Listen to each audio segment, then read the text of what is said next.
রাম নারায়ণ রাম। পৃথিবীতে যত লোক রয়েছেন, এই পৃথিবীর ওপর সকলের সমান অধিকার আছে। তবুও আমরা এই পৃথিবীর ব্যাপারে চিন্তা করি না। মানুষেরা এই পৃথিবীতে নানা রকম বুদ্ধি দিয়ে, শক্তি দিয়ে, অন্যায়ভাবে বিভিন্ন কৌশলে নিজের অধিকার ও আধিপত্য বিস্তার করেছে। পৃথিবী সবার জন্য, আর এই কারণে পৃথিবীর অনেক বস্তু অনেকের জন্য কম হচ্ছে।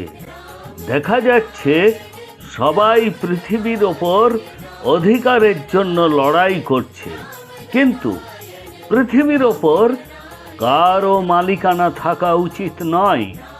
মানুষ পৃথিবীকে ধ্বংস করছে, গাছপালা ও জঙ্গলকে শেষ করে দিচ্ছে, সবুজকে ধ্বংস করে শেষ করে দেওয়া হচ্ছে, পশু পক্ষীকে মেরে খেয়ে ফেলছে। সমস্ত কাজই ভুল হচ্ছে। যার কাছে টাকা আছে তার কাছে কোনো অভাব নেই। যখন আমরা জন্মগ্রহণ করি তখন আমাদের কাছে কিছু থাকে না, কোনো কিছু না নিয়েই আসি। বিদ্যালয়, বই, ধর্ম এসব কিছুই ছিল না। আমাদের পূর্বপুরুষেরা তারা সবাই ভুল রাস্তা অনুসরণ করেছেন, আর আমাদেরও ভুল রাস্তা দেখিয়েছেন। এসবের সংশোধনের জন্য আমাদের সকলকে এক হতে হবে। কোনো কিছুর ওপর কারোর অধিকার থাকবে না, এমন এক আইন কানুন নিয়ম তৈরি করতে হবে যাতে কেউ কোনো কিছুর ওপর মালিকানা দাবি করতে পারবে না। সবার অধিকার সমান হবে, কেউ যেন বলতে না পারে এটা আমার। পৃথিবী কখনো বলছে না সব কিছু আমার। পৃথিবী তো সকলেরই, সবাই একসাথে বাঁচব। ধর্ম তো এ কথাটাই বলে, নিজে বাঁচো, অন্যকে বাঁচতে দাও। সবচেয়ে বড় প্রশ্ন, এই রকমের অপচেষ্টা কিভাবে বন্ধ করা যাবে? এই ব্যাপারে কারোকে না কারোকে আওয়াজ ওঠাতে হবে, যে সঠিক রাস্তাটা সবাইকে দেখাতে পারবে। এই সব কিছুর জন্য আমাদের মানসিক বিকাশের ভীষণ প্রয়োজন। মনের উন্নতি করতে হবে। সবাইকে বুঝতে হবে এই পৃথিবীর ওপর কারো একার অধিকার নেই। পৃথিবী আমাদেরকে না চাইতেই সব কিছু দিচ্ছে। তাহলে কেন বারবার চাইব? কেন বলবো এটা আমার? জন্ম নিয়েছি অধিকার নিয়ে, নিজের অধিকার পাবার জন্য কেন অন্যের অধিকার কেড়ে নেওয়া হবে? আমার অধিকার হলো খাওয়ার, পান করার, ঠিক তেমনি অন্যেরও সেই অধিকার আছে। ব্যক্তি মালিকানার অধিকার থাকা উচিত নয়।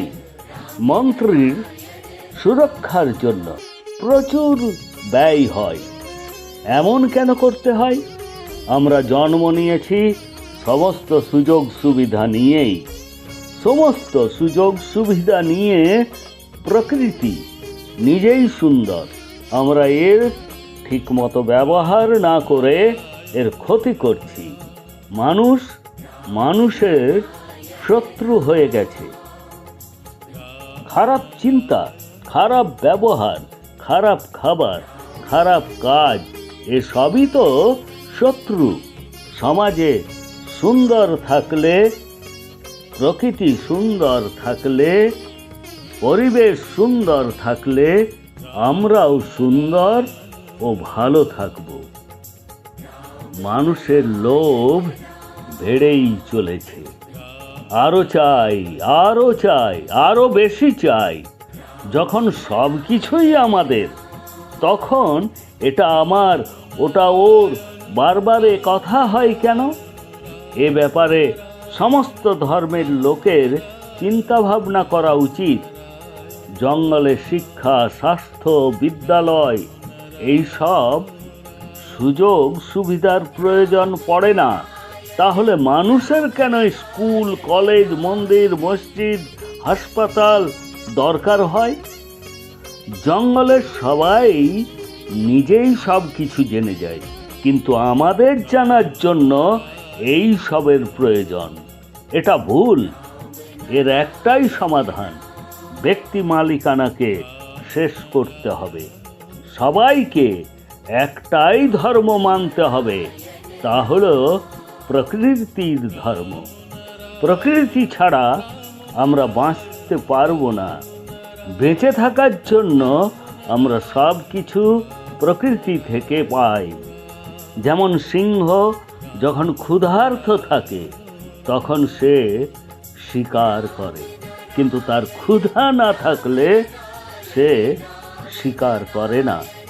মানুষের চিন্তা করা উচিত প্রকৃতির বিষয়ে, তাকে রক্ষা করা উচিত। আমাদের চিন্তাধারায় পরিবর্তন আনা উচিত। মানুষ চিন্তা করছে না ভবিষ্যতে কি হবে, তারা শুধু অতীত ও বর্তমান নিয়ে মেতে আছে। ভবিষ্যতে যদি সেরকম কিছু হয় তবে প্রকৃতি নিজেকে ঠিক রক্ষা করে নেবে, জীবজন্তুও তাই করবে। কিন্তু মানুষ কি করবে? সে শত্রু হবে। আমরা আমাদের শত্রু হব। আমাদের চিন্তা বদলাতে হবে। মহাকাশ থেকে পৃথিবী পর্যন্ত সবাইকে সম্মান করতে হবে। মৃত্যুর পর যখন আমরাই কোনো মূল্য পাই না, আমাদের কোনো মূল্য থাকে না, তখন বেঁচে থেকে আমার করে কি লাভ? এই ভাবনা থেকে আমাদের বেরিয়ে আসতে হবে। বেরিয়ে এসে আমাদের সুন্দরভাবে বাঁচতে হবে। আর এই প্রকৃতিকে সুন্দর করে রাখতে অবশ্যই আমাদের প্রচুর গাছপালা লাগাতে হবে।